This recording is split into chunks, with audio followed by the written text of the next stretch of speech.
Thank you for coming back after lunch. It's a tough act to follow, being after lunch. So what I'd like you to do right now, if you could, is just close your eyes a moment.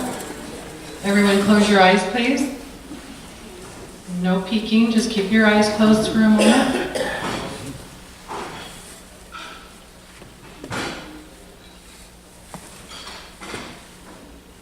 Okay, if you can now open your eyes. That's considered your nap. So no napping during my talk. My name is Karen O'Connor, and I live here in North Platte. I grew up in North Platte. My maiden name was Doyle. My parents were Jim and Marge Doyle. And my husband is Tim O'Connor, and I have two sons, TJ and John. They are married, and so we have, right now, 4 grandchildren. I am by no means an expert on grief. I'm not a counselor, and I'm not a therapist. I'm just like one of you. Any one of you could come up and tell your story. We all have a story to share. My sister, Jerry Lynn, passed away unexpectedly a year ago this past November. It was one of those phone calls that no one likes to receive. As Monica alluded to earlier, I was blindsided. When I lost my grandparents and my parents and my in-laws, we were somewhat prepared for their passing. Whether due to illness or aging, we had time to prepare when they passed. By prepare, I mean, it was in the back of our minds.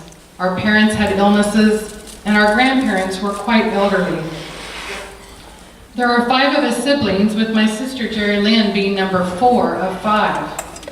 I have an older brother, then myself, a sister Julie, then Jerry Lynn, and a younger sister Kathleen.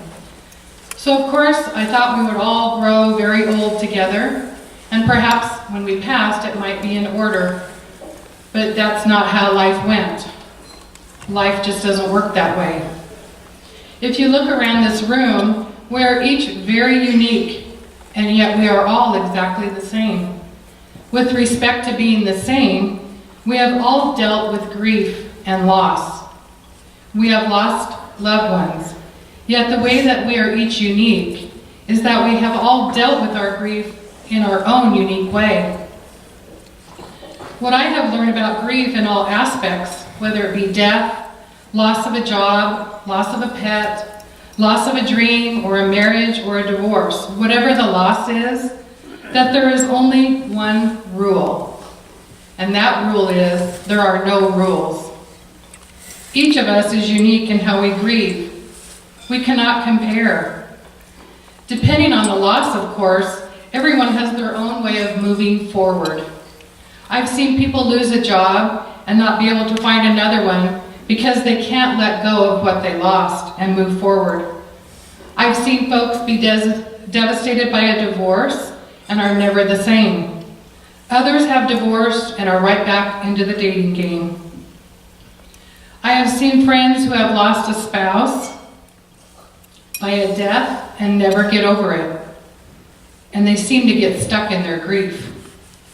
I can't relate to the loss of a child, but I have seen friends with the most incredible strength forge on in life after losing their child. I find them so inspiring just by how they have moved forward. Within our own family, we have each dealt with the loss of our sibling differently. My sister Julie was very close to Jerry Lynn. They could have easily been twins. They were just 1 year apart in age, and they were very close. There was a larger age difference between myself and my older brother. As we got older, we did get closer. I think that is fairly common. Those sibling rivalries seem to dissipate with time. With Julie, she finds it more difficult in some areas regarding memories. She and Jerry Lynn shared many memories and experiences together, more so than I did. So she misses discussing those memories and those experiences with Jerry Lynn. I do, however, encourage her to tell me about those memories and stories. It is so very important to tell stories and reminisce about our loved ones who have passed on. I never knew one of my grandfathers, nor one of my uncles. They passed away when I was very young. But I grew to know them and to love them just by the stories that my grandmother would tell and my dad would tell of their memory. They would laugh and they would cry when speaking of them. I could feel their love through their tears and their laughter. And I also saw strength in those tears. I witnessed the fact that their lives did go on, even after the great loss of their loved one. When my husband's mother passed away, she was only 54, and she died of leukemia. I noticed that there weren't many stories being told. I don't know if it was the fact that all of her children were men and they didn't like to show their emotion, or the fact that it caused my father-in-law to become extremely sad. And so we didn't talk about it very much, and that really bothered me. I just think it was the fact that being men, perhaps they didn't want to show their emotion as much. So I made it a point to talk to my children. They were very young at the time, and I told them lots of stories and memories about their grandmother. I also had my husband share many memories and stories, and I think this really helped him to open up and think about her more often and talk about her more often. In my own grief journey, I have always turned to my faith. The minute I learned my sister had died, I immediately turned to God. I have always been able to turn to God. I grew up Catholic and learned about heaven and the promise that God made to us, that we would rise up after our death and be together. I even believe that one of my dear grandmothers was a saint. I believe in the saints. I have a strong devotion to our Mother Mary. I turn to her as well, for she has experienced grief herself, especially when it came to her son Jesus.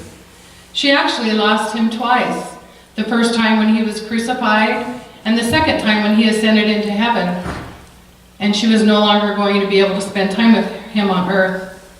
She had to have felt very sad again to lose him that way. I have always asked her to pray for me and to intercede on our behalf. I find great strength in the rosary. I say a rosary every day. I found it very interesting that a year ago, right after my sister passed, it was my birthday. And typically Tim and I don't exchange birthday gifts. But on that day, on my birthday, he gave me a gift. I was quite surprised, and when I opened it, it was a rosary. It was this rosary. A few weeks prior, he had a friend make this rosary for me. Each decade is the birthstone of my birthday, or the month we were married, and our two sons' birthstones. It just really surprised me, and I just loved it. Later that same day, the doorbell rings, and it's the UPS man, and he brings me a package. And again, typically, my siblings and I never exchanged gifts. So this gift was from my family, and it was a rosary. And they had collaborated on this several weeks before my birthday. And each color represents birthstones of myself and Tim and our boys. So I just found that very interesting that I get two rosaries. I think that's either a message from God, or as some people say, a coincidence, but I called it a God incidence. So now, of course, these rosaries are very special to me. Each decade is dedicated to someone in particular, and usually the third decade that I say is dedicated to all those that I say I will pray for. I love to pray for people, and I guess I get asked often if I will pray. I like the symbols of our Catholic faith, the statues, the stained glass windows, the candles, the tabernacle. I usually light a candle every week with special intentions. I often will come to church during the day and just sit in the quiet. There is something very comforting being in the quiet darkness of a church. Many times I have just sat and cried before the crucifix and have asked God to give me strength and to remind me that all will be okay. I, of course, love the Mass as well, and it is a very important part of my faith journey. There is great power in the Mass, especially with the Eucharist. At each Mass, I tend to get emotional, And I really feel that that is when the Holy Spirit is working on me. I want to get to heaven, and I want to see my loved ones again. I often ask God to provide a message or a sign about my loved ones. I know in the Bible, dreams were very often used by God to communicate his messages. I have had 4 dreams about my sister Jerry Lynn, and in each of them she was beautiful, very happy, and always smiling. This has brought me great comfort. Jerry Lynn and I would often boast to one another about finding money on the ground. We would call each other up and say, "Guess what I found?" We would talk about our big find, a penny, a nickel, a dime, a quarter. One day she called and said, "Guess what? I found a $100 bill." I, of course, thought she was joking. She said, "No, really. It was in the hedge along the front of our house." She said, "I couldn't believe it, but I thought, what if the neighbors lost it?" She said her neighbors were an elderly couple and thought, what if it blew out of their hands? Jerry Lynn lived in Laramie, Wyoming, and she hated the wind. So she just knew this could have easily happened. Being the always kind, considerate person my sister was, she knocked on the elderly neighbor's door and asked if they had lost the money. They had not. And so, as she stated, she scored big. After that, I just knew I could never top that find. We continue, though, to boast about our finds. So now I'll say to myself, Jerry Lynn, I could sure use a message. And while I'm out and about, more often than not, I will find a coin on the ground. I will just look up and say, Jerry Lynn, I know that was you. The other day I heard an interesting take about finding a coin. Each coin contains the words, "In God we trust." So now when I find a coin, I'll look up and say, Jerry Lynn, thank you for your message. But now I also say, God, I trust you. Most days I find myself doing okay. I try to focus on the memories and the good times and the laughs. I stand firm on the belief that we will meet again. I stand firm that she is in a better place, basking in the glory of our Lord. Jerry Lynn was an extremely kind person. She worked for a small vo-tech type college and basically considered a mother to many of the students. They would come to her with their needs or their heartaches or missing their home. She always went out of her way to loan them money, listen to their problems, and help them in any way they could. She was given an honor a few years ago as Employee of the Year. That in itself spoke to the type of employee and person that she was. I want to honor her memory by being the person that she was, extending kindness to anyone she met. Jerry Lynn never met a stranger and absolutely never judged anyone. She would always say, we never know what they're going through. When I am having a bad day, thinking of her, remembering her, missing talking with her or texting her, sending joke emails, or teasing her about her hate for spiders, this is when I make plans to help someone else. This is when I may write a card to someone or call someone or just conduct a random act of kindness in her memory. I vow to keep moving forward. Some days I move forward well, and others I can find myself very sad. I have meltdowns over the simple things. Jerry Lynn absolutely loved boxer dogs. She always had a boxer for a pet. Even when she passed, she owned a boxer. So just me seeing a boxer and a dog in someone's car or in a yard can set off my emotions. This is when I talk to God. This is when I reach out to Mother Mary, and in that moment, ask them to give me strength.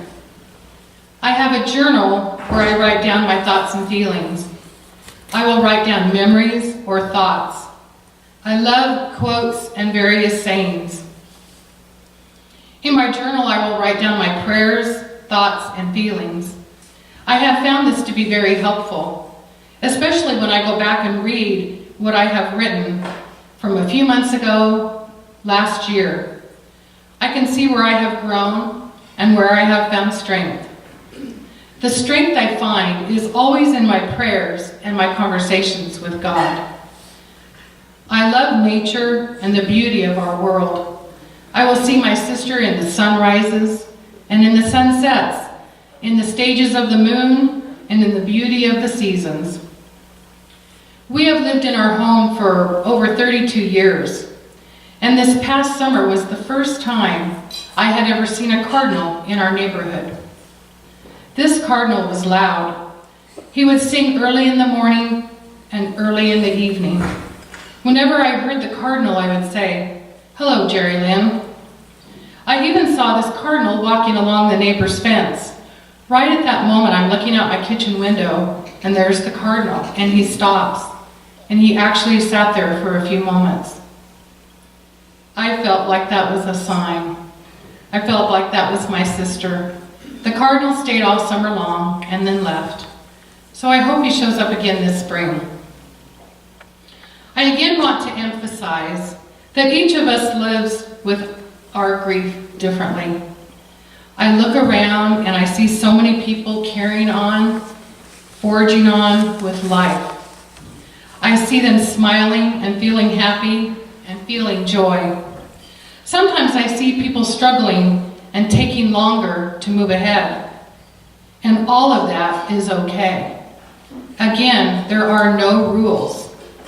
Some of us take forever, some of us get stuck, and some of us even seem to only be able to take baby steps.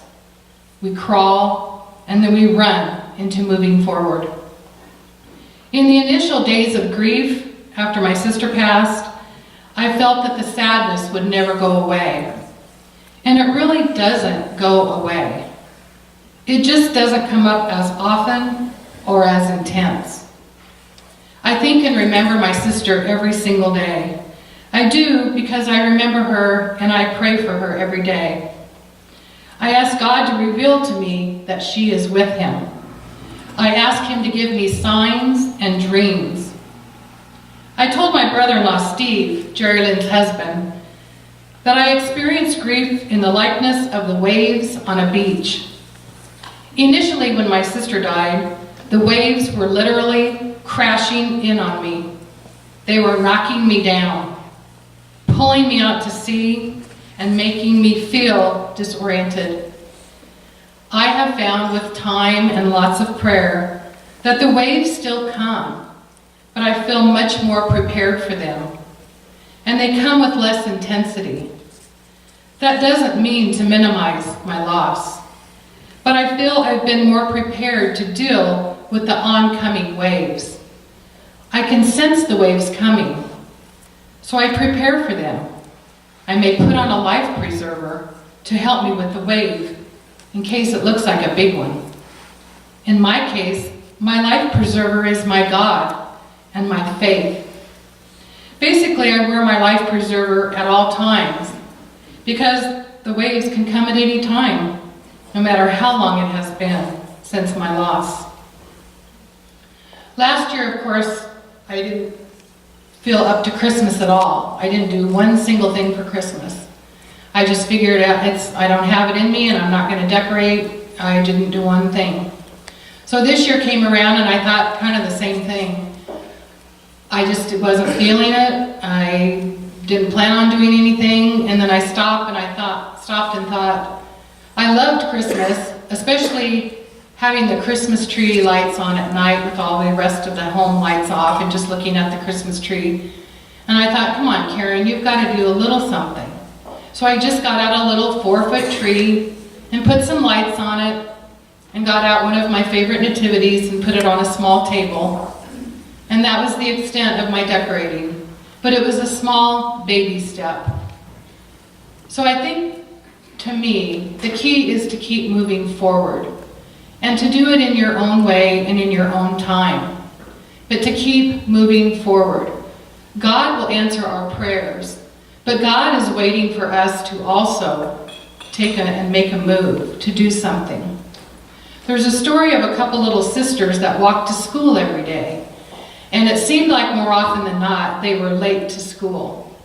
Finally, the teacher said, "If you girls are late one more time and you don't get here, until after the bell rings, I'm going to have to call your parents. It's very important that you get to school before the bell rings. So in the next few days, the little girls were walking to school, realizing they just might be late. So the one sister said, I have an idea. Let's just stop right here and get on our knees and let's just pray. And let's just ask God that that bell doesn't ring. The other sister said, I have a better idea. Why don't we start running to school, and while we're running, let's pray that that bell doesn't ring. We have to keep moving forward, even if it's tiny little baby steps. Thank you.